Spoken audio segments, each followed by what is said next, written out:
Almost 1 hour tayo naglakad, no? 45 minutes. 45 minutes.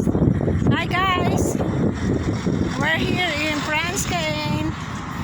Punta kami ng downtown city. Downtown na, city pa, no? Ayan, after 45 minutes walk, we reached the downtown. Doon na kami.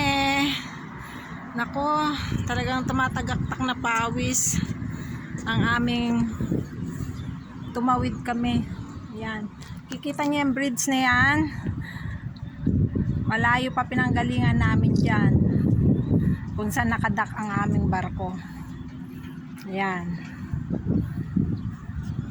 So, nagpasama lang ako kay Pastry. Hi Pastry. Hello. Pastry, hi me. Thank you very much. Kasama ako maglakad.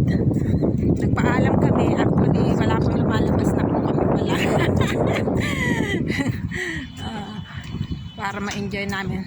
Anyway, kasi disembarkation namin ng June 2. Okay. We're going to explore Franskane. Okay.